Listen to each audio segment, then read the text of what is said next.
Hello guys, welcome back to our entity exam channel.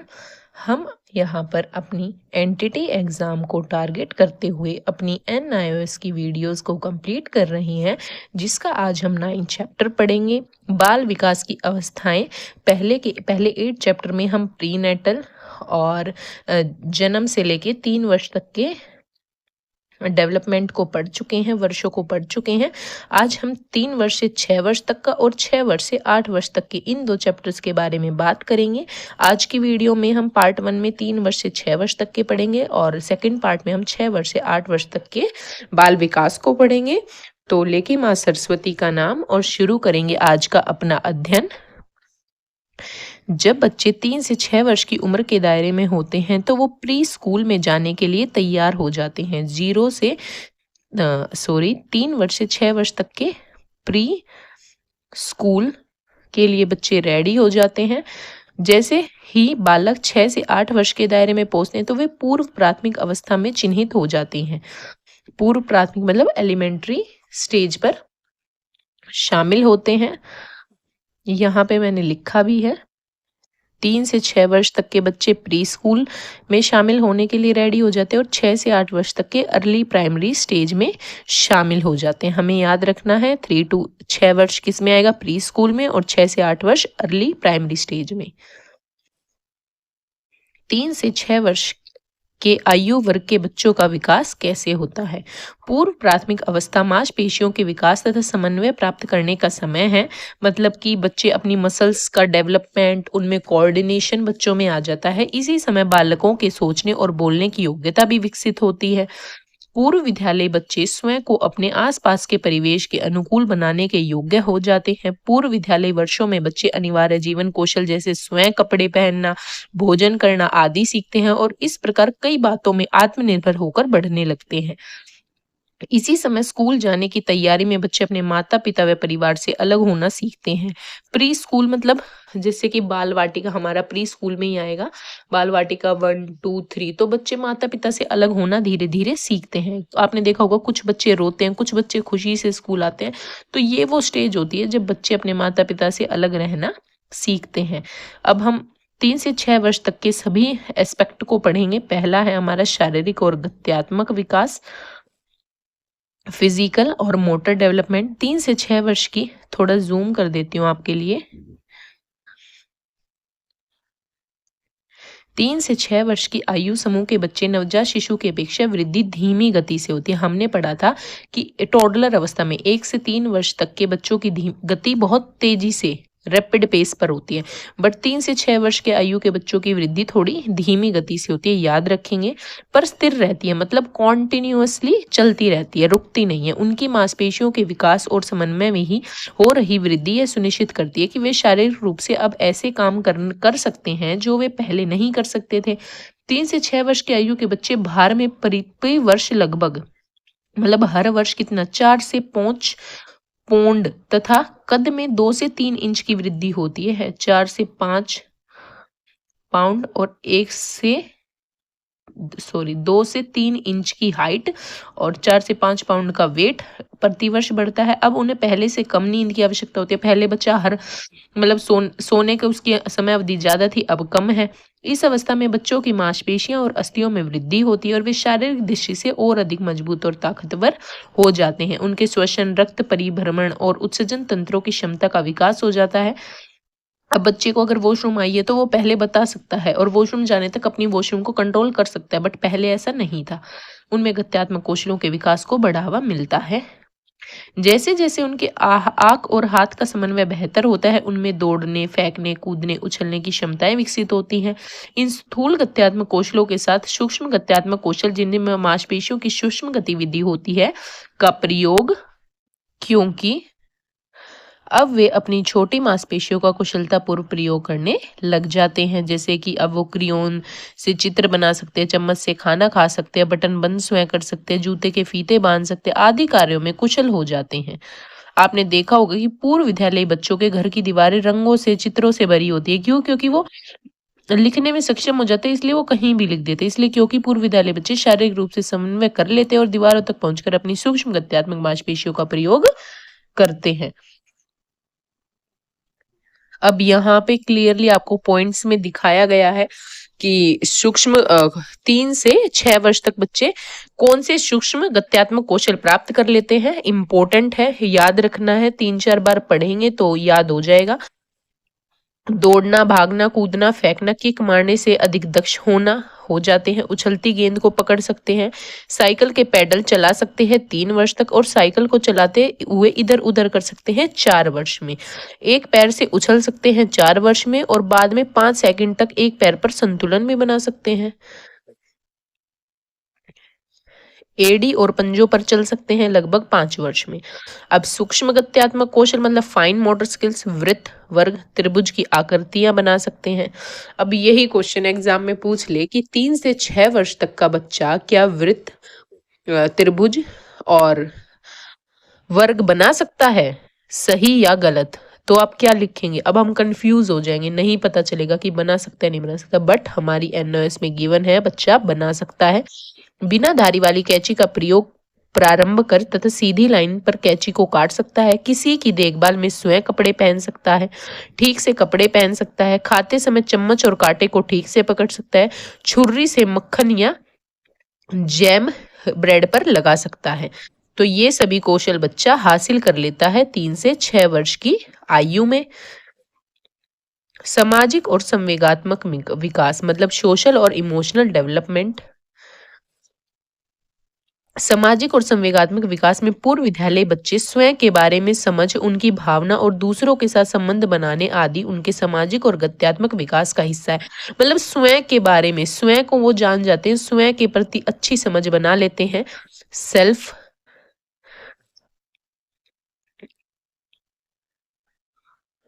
उनके सामाजिक और गत्यात्मक विकास का हिस्सा है। पूर्व विद्यालयी बच्चे अक्सर सोचते हैं कि वे कौन हैं।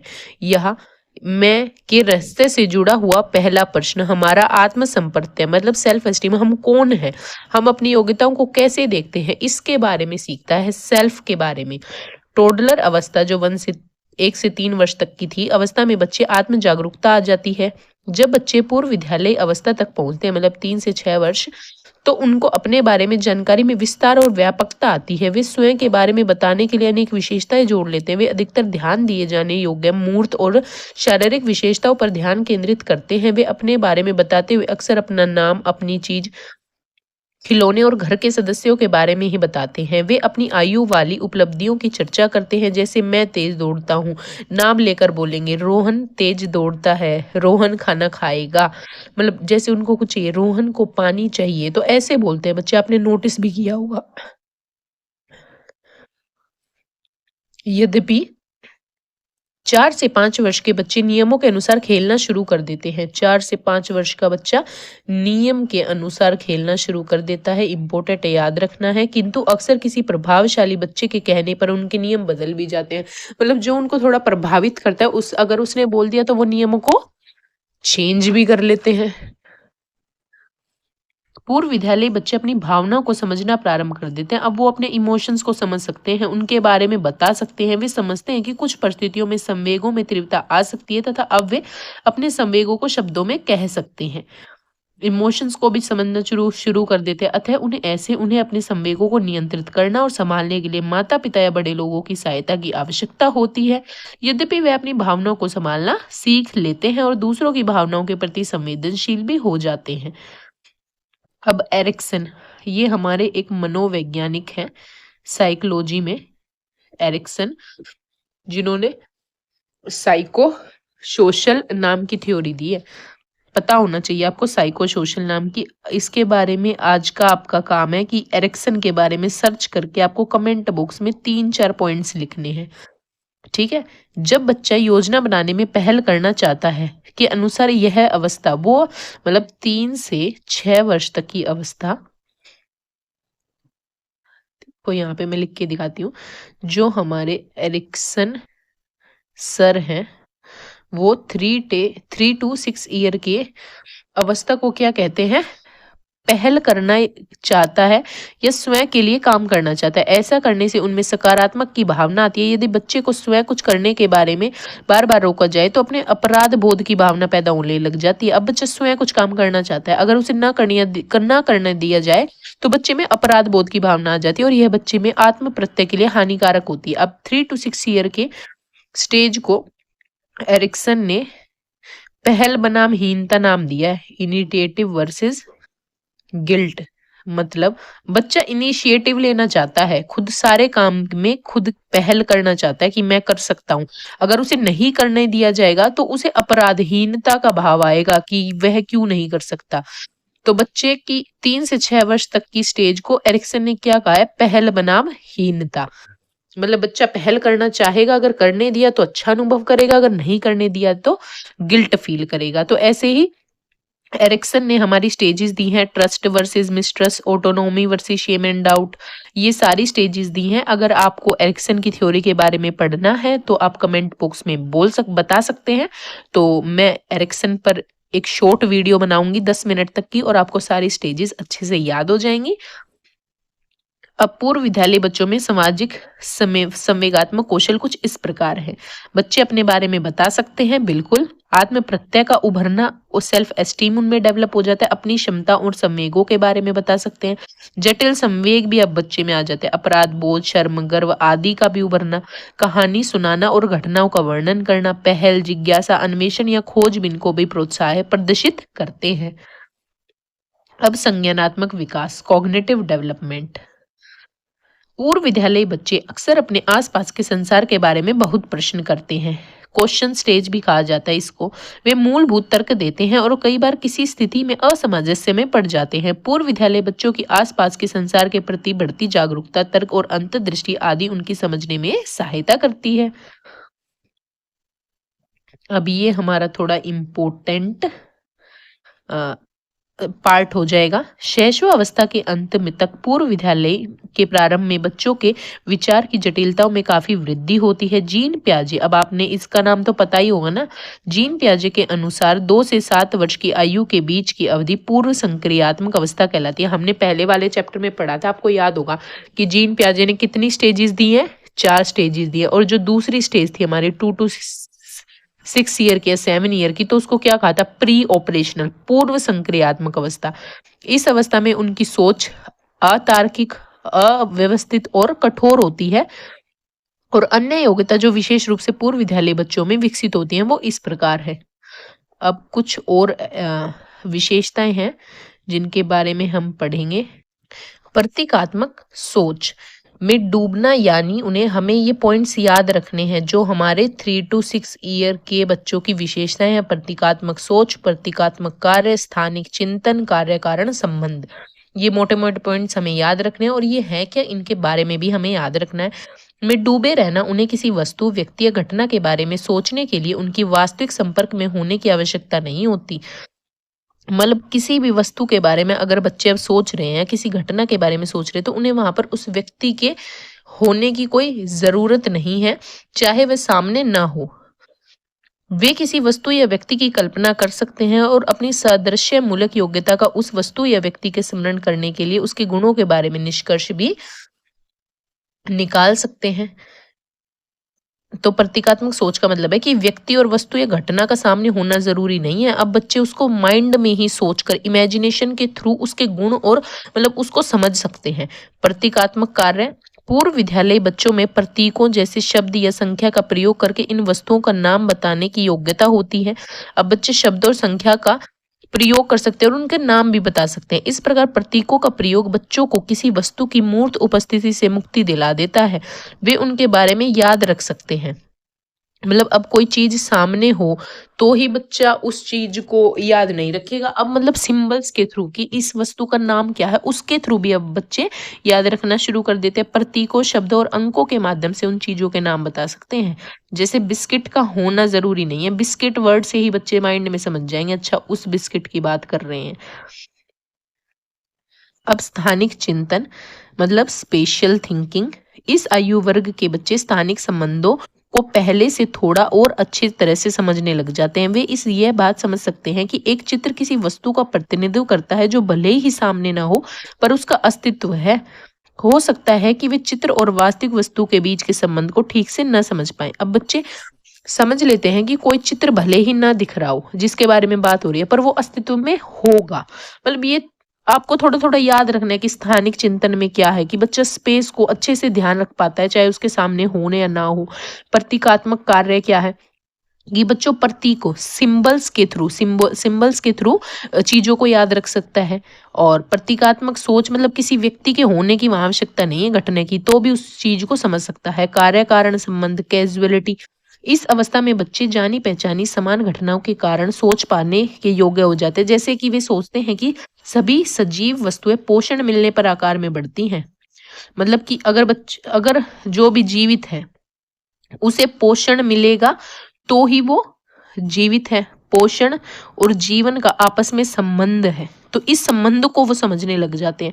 जैसे वे सोचते हैं कि सभी सजीव वस्तु पोषण मिलने पर अक्सर बढ़ती हैं, वे अपने प्राकृतिक परिवेश के अवलोकन के आधार पर या अपने माता पिता का दूसरी ऐसी घटनाओं के बारे में सुनकर इन तर्कों तक पहुंचते हैं।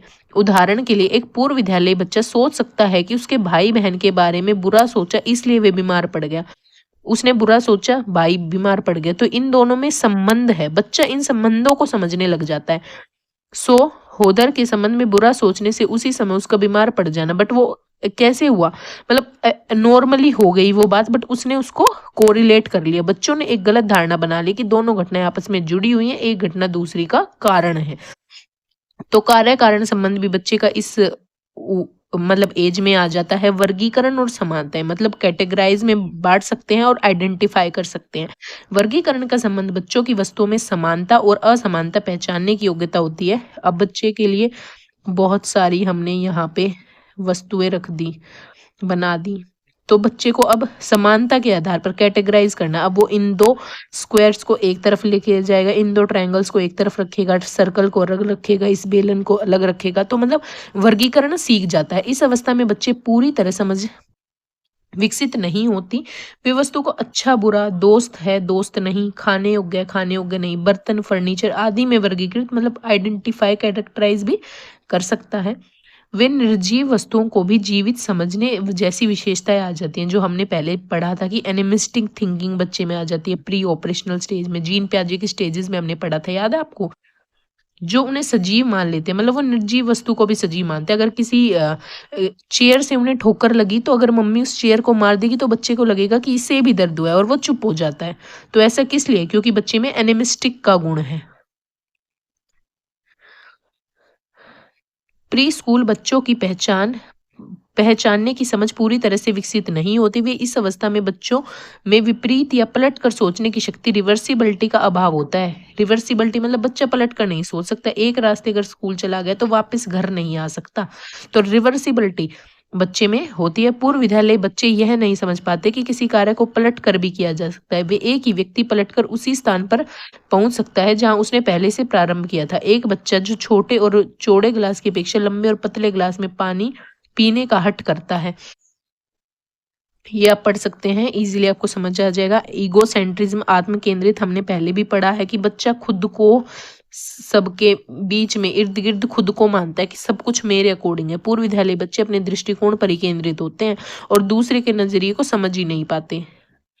इस अध्ययन को करने के लिए जीन प्याजे ने important most three mountain task का प्रारूप दिया था। इको सेंट्रिज्म को समझाने के लिए किसने 3 माउंटेन टास्क का एग्जाम्पल दिया था, तो जीन प्याजे ने। इस टास्क में क्या था, ये जो 3 माउंटेन टास्क था इसमें था माउंटेन थे, यहाँ पे एक मतलब मॉडल बना हुआ था, यहाँ पे बच्चे को बैठा दिया गया था और यहाँ पे एक डोल को बैठा दिया गया था। तो इस प्रारूप में जिसमें बच्चे बैठा था ठीक उसी के सामने एक गुड़िया को रख दिया गया था। यहाँ बच्चा बैठा था, यहाँ गुड़िया को रख दिया गया था। बच्चे ने यह नहीं बच्चे से पूछा गया कि गुड़िया को सब चीजें कैसी दिखाई दे रही हैं। प्याजे को पता चला कि बच्चे ने यह नहीं बताया कि गुड़िया को सब चीजें कैसी दिख रही हैं, बल्कि उसने अपने नजरिए अपने परिप्रेक्ष्य के अनुसार बताया। मतलब गुड़िया को यहाँ से कैसी चीज़ें दिख रही हैं बच्चे ने वो नहीं बताया, बच्चे को यहाँ से कैसी चीज़ें दिख रही है बच्चे ने वो बताया कि उसको भी वैसे ही दिख रही होंगी। तो ये क्या है? ईगो सेंट्रिज्म, कि बच्चे अपने नज़रिए को सब कुछ मानता है, दूसरे को नहीं। आयु के साथ-साथ बच्चे की संज्ञानात्मक योग्यताएँ बढ़ती जाती है और वह अपनी सीमाओं पर काबू पा लेता है। अब हमारा कॉग्निटिव एस्पेक्ट भी हो गया। अब हम भाषिक विकास, संप्रेषण और उभरती साक्षरता मतलब एमर्जेंट लिटरेसी के बारे में पढ़ेंगे, जो ऑल्सो इम्पोर्टेंट है। पूर्व विद्यालय बच्चों के आसपास प्रश्न बहुत होते हैं। प्रश्न पूछना केवल उनकी संज्ञानात्मक विशेषताओं के कारण ही नहीं होता, बल्कि बच्चे द्वारा अर्जित भाषिक योग्यता के कारण भी संभव होता है। पूर्व विद्यालय बच्चे पहली बार सुने गए कठिन शब्दों के अर्थ को शीघ्रता से समझ लेते हैं। इसलिए तीव्र प्रतिचित्रण इम्पोर्टेंट है, क्योंकि ये कॉन्सेप्ट हमारी एनआईएस में ही है, जिसे इंग्लिश में कहेंगे फास्ट मैपिंग। इससे वे शब्दों को जल्दी समझ लेते हैं। उनमें एक सहज प्रवृत्ति भी होती है जिसके द्वारा वे शब्दों से वाक्य बना लेते हैं। मतलब बच्चे कोई भी अगर डिफिकल्ट शब्द है ना, उसके अर्थ को भी ग्रहण करने की क्षमता को कहा गया है तीव्र प्रतिचित्रण की, उसको जल्दी से जल्दी समझ लेते हैं, फास्ट मैपिंग। पूर्व विद्यालय अवस्था तक आते आते बच्चे 2 से 3 आयु शब्दों के वाक्य बना लेते हैं। याद रखना है कि पूर्व विद्यालय अवस्था तक बच्चे 2 से 3 सेंटेंस बना सकते हैं। वे सही ढंग से वाक्य बनाने की कोशिश करते हैं। 3 वर्ष की आयु में वे बहुवचन, भूतकाल, संबंधवाचक आदि का प्रयोग करना भी शुरू कर देते हैं। मैं, मुझे, तुम, हम आदि का उपयोग अपनी दैनिक बातचर्या में कर सकते हैं। इम्पोर्टेंट है। अब यहाँ पर क्लियरली आपको बताया गया है पूर्व विद्यालय बच्चे की क्या क्या कुशलताएं, वो क्या क्या कर सकता है। सर्वनाम और संबंधवाचक का उपयोग कर सकता है। 3 से 6 वर्ष तक का बच्चा ये सभी कुछ कर सकता है। 3 शब्दों के साधारण वाक्यों का प्रयोग कर सकता है। आकार संबंधों जैसे छोटा, बड़ा आदि वो को प्रकट कर सकता है। 3 चरण वाले आदेशों का पालन कर सकता है। 10 तक गिन सकता है। 4 रंगों के नाम बता सकता है। शिशु गीत और शब्द खेलों का आनंद ले सकता है। क्यों वाले प्रश्नों का उत्तर दे सकता है। स्वयं से बात करता है। अब हमारा आज का पार्ट हो गया है कंप्लीट। कल हम 6 से 8 वर्ष तक के बच्चों के बारे में पढ़ेंगे। तो आज का हमारा जो भी हमने पढ़ा कंटेंट वो इम्पोर्टेंट था, आपको याद रखना है, बार बार रिवीजन करनी है। तो आज के लिए इतना ही बस, मिलते हैं कल। पसंद आए तो लाइक सब्सक्राइब कर सकते हैं।